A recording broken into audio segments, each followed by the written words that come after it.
Culion's transformation from isolation to integration is a story of the success of science, people's resilience, and hope. It served as a colony and premier leprosarium of the world, and is testament of why the struggle to regain the humanity, dignity, and identity of people affected by the disease is as important as the search for the cure. Leprosy, or Hansen's disease, is a chronic infectious disease caused by a slow-growing bacteria called Mycobacterium leprae. Leprosy, though curable, is a stigmatized disease, wrongly perceived to be highly contagious and deadly. It evokes dread, revulsion, and fear until today. The disease more than just attacks the body and leaves it disfigured. Leprosy damages a person on the physical, emotional, and psychological levels. The stigma, based on ignorance, is dehumanizing. The rejection, humiliation, and banishment a person with leprosy experiences questions one's full humanity. The leprosy they know in the 1920s is not the same leprosy that we know today. And Culion in the 1920s is not the Culion today. You know, leprosy is thought to be highly communicable. Leprosy is a mildly communicable disease.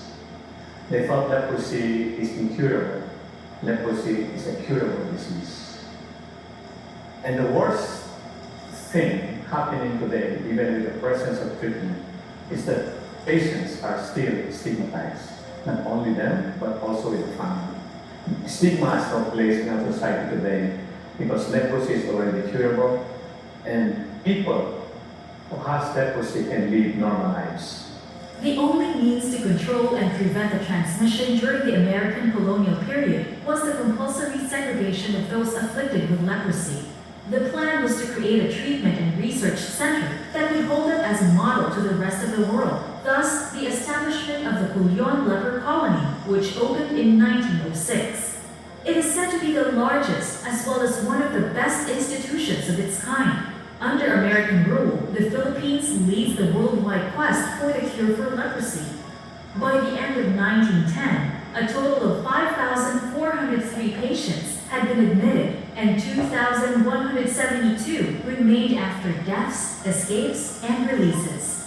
The high mortality rate of the inmates earned Culion the reputation of the island of the living dead. I have positive leprosy at that time. Since I'm 7 years old. Hindi pa po nag-relax yung leprosy ko, hindi pa nag-relax. Kumbaga hindi pa siya naglabas talaga na. Wala pa akong naramdaman na kahit happiness na. And then when I married and gave birth, that started my disability, my deformities. Leprosy in Culion is an imported disease. Settlements were established during the Spanish regime. The residents were relocated to other neighboring islands during the establishment of the colony. Following the increasing incidence of leprosy among young children of leprosy parentage, preventing Culion-born children to develop leprosy became a priority. A policy was made to separate these children from their parents and put them in Balala nursery, where they will grow under the care of religious sisters and nursemaids acting as surrogate mothers. The parents were allowed to visit their children once a week. At the age of 6 or 7 years old, the children will be transferred to the Welfareville Institution in Manila, where they live until their adolescence, when they are free to return to Culion. There was a no-touching policy. The only interaction parents can have with their child is seeing them through a glass window. The Balala nursery became a laboratory for the epidemiological study for the development of leprosy in children. The segregation of Culion-born children from their parents was not the only segregation in Culion. Boundaries designated to delineate the settlements of the leprosos, those afflicted, and the sanos, those who were not, like medical, nursing, religious, and colony staff. Despite the protection the segregation and isolation in Culion already provides to the rest of the Philippines, Culion coins, currency required to be used within the colony, was a reminder of the ongoing fear of transmission. It is a symbol of how the afflicted are physically cut off from the rest of the world. So how resilient they are, and how they build their lives on living normally in an abnormal environment. lot of prohibitions, lot of laws. And they are treated like prisoners. They have numbers, they have charts, and they are referred as inmates, and they're being examined most of the time. So if you talk to them, you can see how through the years they adapted. Initially, I have some cases where they said I've been receiving letters from my family almost every month, many letters until such time that he doesn't receive any more letters. But they have forgotten because they've been for a long time. And they don't anymore write letters again because they would like to be forgotten also. Because they have changed. And one would tell me that I am not the same person I left my town.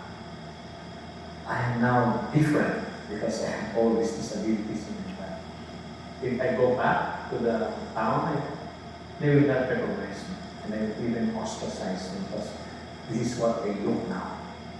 Despite the levels of segregation the affected had to endure, life on the island was still made as normal as possible as they had mobility and were able to lead a free, out-of-door life within the colony.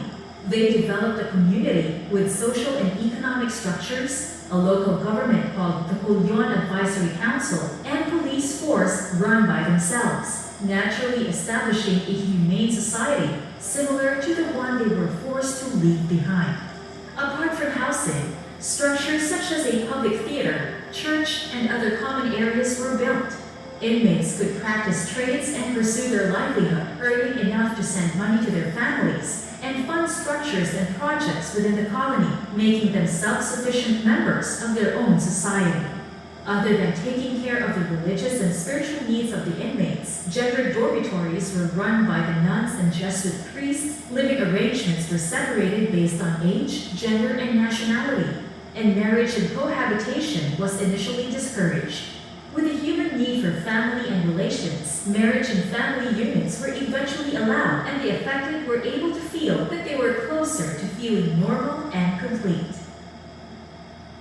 The Asia-Pacific War was the most destructive and worst years of Culion as it took a heavy toll on lives and infrastructure. From 1941 to 1945, a severe shortage of food, medicines, and supplies forced the administration to allow the patients to go out of the hospital to look for their own food for survival. Many patients died in Culion during the war, not by bullets, but by starvation and from the shortage of medicine and supplies. Just before the war in 1935, there were 6,928 patients in the colony. However, after the war in 1945, only 1,791 patients remained in Culion. Culion was later on considered a safe space by the afflicted, as they were able to live without shame and fear of rejection. Many found comfort, safety, and peace living with their same kind. They were able to build a community and through time regain their identity, dignity, and humanity amidst isolation and segregation. My father is no leprosy. Like me, my husband is no leprosy, but he loves me also. Even though I have a deformities now, I have a like this, he always care for me until. Culion was a mecca for scientists researching leprosy. It was the ideal place for clinical testing of experimental drugs used in other leprosaria overseas. The success of the drugs introduced in Culion and the latest developments abroad and the local scene allowed health officials and citizens to realize that leprosy is not that contagious or deadly and was curable. Culion has led the treatment of leprosy in the Philippines and the global fight against the dreaded disease. The struggles and sacrifice of the affected throughout its history enabled us to live in a world today where leprosy is curable. It stands as a heritage of humanity and culture, a receptacle of stories of the success of science and the people that overcame the disease. Though their identities were reconstructed by the bacteria that had infected them and the social environment in which they were thrust, living out normal lives in an abnormal environment, in 1995, Republic Act 7193 was promulgated, making Culion Island a regular municipality, a regular local government unit in Palawan, ending its status as a leprosy colony. It is now run by the descendants of the segregated and isolated patients and pioneer health workers, a community built by leprosy. In 2009, Republic Act 9790 was enacted, which expanded and transformed Culion Sanitarium into Culion Sanitarium and General Hospital. It caters not only to leprosy patients in Culion, but serves the general and emergency health needs of the 4 neighboring island municipalities where the descendants of the segregated and isolated patients are now the doctors, administrators, nurses, and other health staff of the hospital. From the descendants of patients who were recipients of care to now caregivers and leaders of the municipality. Presently, Culion has no active leprosy cases and was able to transform its reputation from the island of the living dead to an island of hope. From leprosy colony to a thriving municipality known today as a quaint and beautiful island that is open to the world. Culion tells the story of a dreaded disease that is curable. Its transformation from isolation to integration stands as a reminder of the power of resilience and hope, most of all, of our humanity.